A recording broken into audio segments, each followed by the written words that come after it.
Hello mga boss, natay nabili na scanner. Kit-kit kayo siya. Handy lang siya. Yun. So, maliit na scanner. Pwede siya sa Ford, Toyota, and any car brand. So, on mo lang yung kotse. Tapos, hanapin mo yung OBD port. Sa Ranger kasi andito. OBD port niya. Then, saksak mo. Mag-green yan siya. Then may application kayo download yan. Dolafix. So, connecting device. So, yan.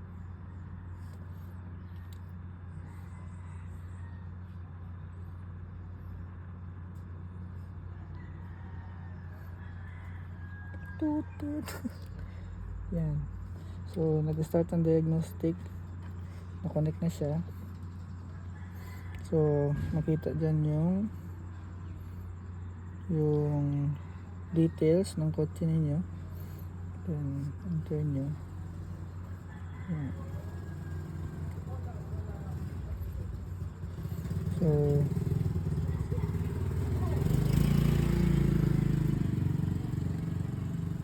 then may ECM and TCM. So, ayan. Pati kumanap yung kanina.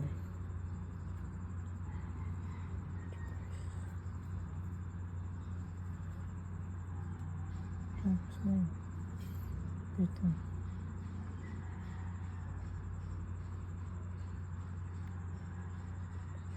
So, ito yung mga kuha niya. Mga brands. Yan. Actually, marami pa. High-end ng brands. Pwede rin. Since Ford ito. Patay Ford. Tayo. Saan ako napunta?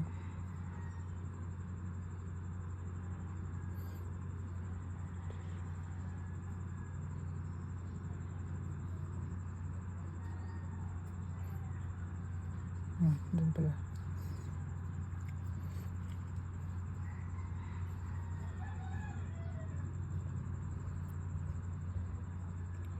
Yun. So,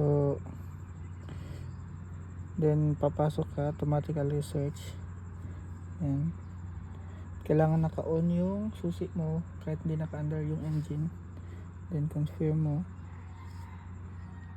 So, maglo-loading siya. Yan, makita ang information ng kotse mo. Yan. Then, yes. So, i-diagnose na yung Ford. Dyan. Tapos, health report. Doon mo makikita yung current situation ng kotse mo. I-scan nyo yan. Tit.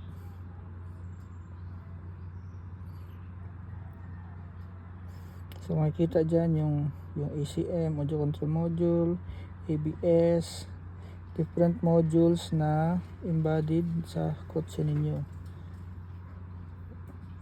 I-scan nya yung health report ng kotse ninyo. So, before kayo pupunta ng kasa, yan, before kayo pupunta ng mga shop, at least may idea na kayo kung ano yung sira ng kotse ninyo. Hindi na mag-tsamba-tsamba yung mekaniko.